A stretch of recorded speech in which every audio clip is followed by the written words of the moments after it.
bakunzi bacu mwaramutse neza amakuru yanyu turacyari kumwe namwe rero muri rwa rugendo twatangiye rwo gusura intara y'amajyepfo ndetse n'uburengerazuba Deni tugeze mu karere ka Kangahe kana ka karindwi Nyamasheke tugeze mu karere ka Nyamasheke Kamonyi Muhanga Nyanza Ruhango Nyanza Huye Nyamagabe ubu turi muri Nyamasheke tukaba tukiri mu rugendo rwacu rero rwo gutembera amajyepfo ariko urumva ko twarenza amajyepfo tujya mu ntara y'Iburengerazuba ariyo nayo yegeranye n'amajyepfo turi ku karere ka Nyamasheke aho dusanga ishyamba rya Nyungwe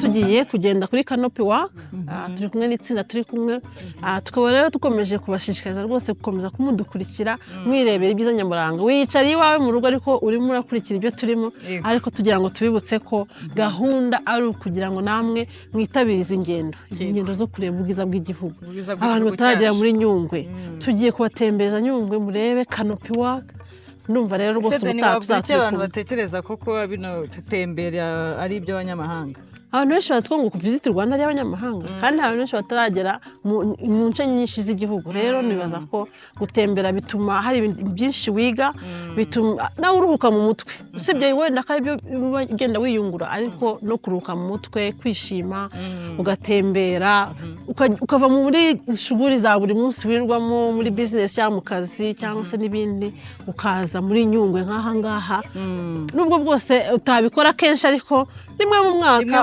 ukifata neza ukavuga uti ngiye gutembera u Rwanda rwacu rwose rwatembera ugenda ubona ibintu byinshi utaruzi ibintu byinshi imihanda amazu ariko hano umuyaga mwiza uri hano mu ishyamba kayaga bigeze muri Nyungwe bwabushiye bw'Ikigali uswe uyu munsi naryamye nkiyorosa n'ubwa mbere ubundi umuntu ari Kigali aryama ubujugunye ishuka gutya kubera ubushyuhe bwinshi hakonje rwose hari rero mukomeze mubane natwe mugendane mutangirane natwe urugendo twaraye muri Nyamagabe yego bwa mbere twaraye Nyanza bwa kabiri twaraye Nyamagabe ubu turi muri Nyungwe ibi bibando mubona rero ntabwo ari byo gukubita umuntu cyangwa se inyamaswa ahubwo nibyo kwitwaza ko tugiye kuzamuka imisozi tukamanuka imisozi ni ukuvuga ngo rero ahantu tugiye kujya ni ahantu hasaba kugenda witwaje akabando kugira ngo igihe unaniwe ube wakitwaza nyine kagufashe ni mbere yuko dutangira urugendo rwacu wabwira iki abantu batekereza ko bino bintu biba bihenze ntabwo biba bihenze cyane kuko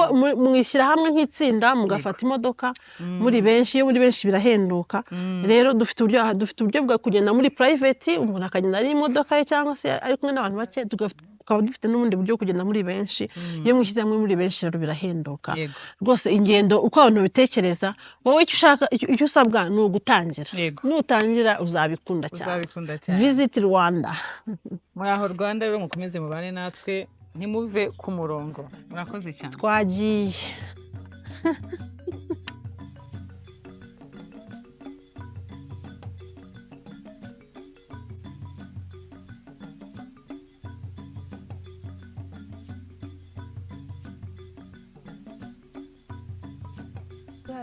Is it a difficult hike? It's moderate because actually it starts around 1 p.m. So from 1 p.m. to 4, 5, first camping. So you spend the night there. For second day you hike a full day.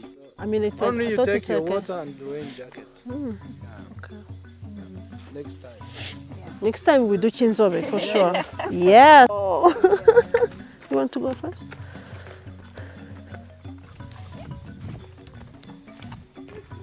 Bisaba iki?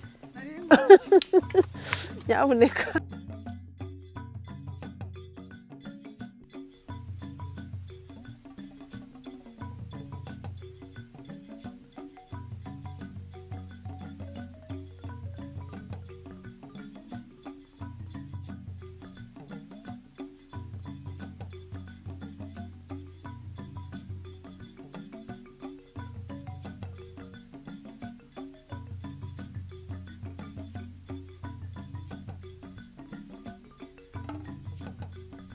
ahubwo muri guta umwanya twagiye rate iyihe isahari okay. Yes, that's what is canopy for. So we're gonna leave the sticks here. Okay. So ndakeka turi bugende tukongera tukagaruka. Turagaruka hano? That's better. Wenda kuri mwe, I don't know if you want to oh, we found your phone. So hold it well, please. Thank you. And also, when you're walking on a bridge, so if you have a little bit scared of height, don't look down. Yeah. Oh, You just look forward. Yeah.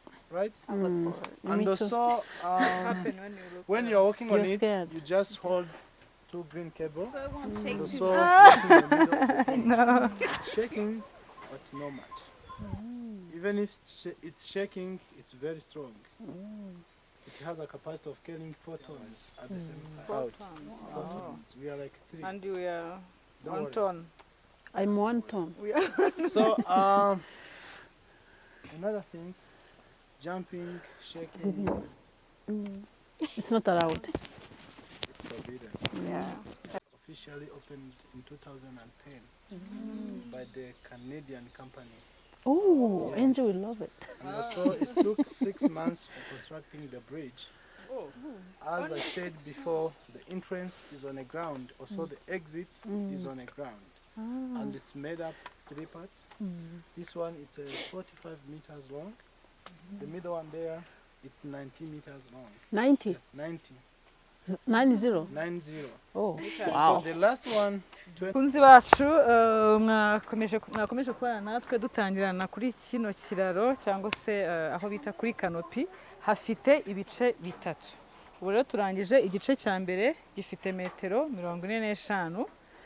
Tugiye gukomeza mu gice cya kabiri gifite metero 90. Nituhagera nyuma turaza kubereka tugiye gutangira igice cya gatatu.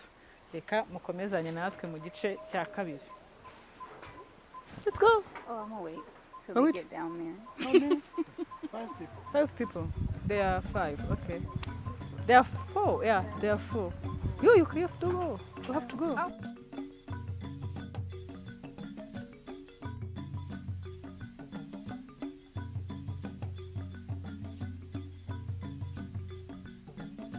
So it won't shake too much. No.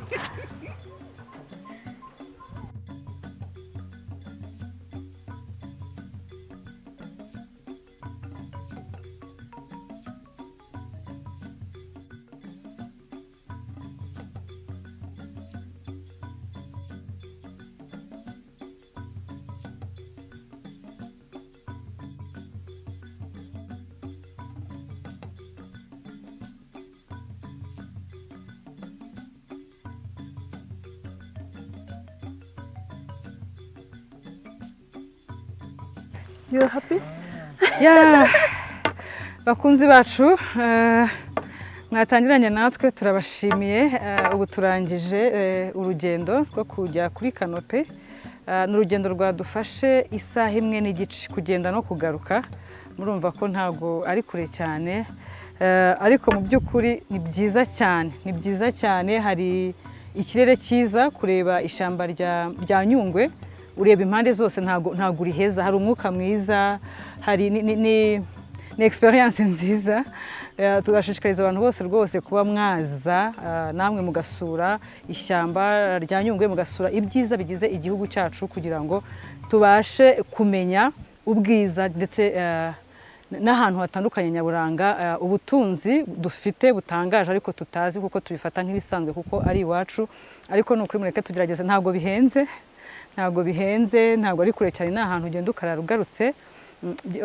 Ku muntu uri wese birashoboka, ari ibintu wateguye nubwo bitaba kenshi, wabikora rimwe mu mwaka cyangwa mu myaka ibiri, ariko tugasobanukirwa n'ibyo dutunze. Biratangaje kuba abandi bantu baba bazi iwacu kurusha twebwe ubwacu.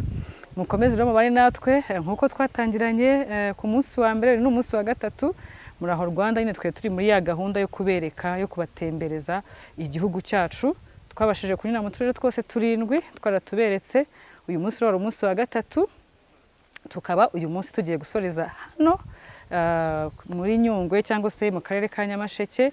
Naho ubutaha tuzabereka ahandi hantu tuzasura mu gihugu cyacu, kamwe mu karere cyangwa se twinshi, nabwo tuzabamenyesha.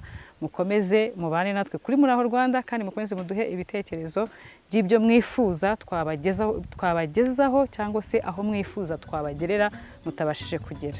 Murakoze cyane, mugire ibihe byiza. Take your time, enjoy it as you feel. Take your time, no hurry. The background is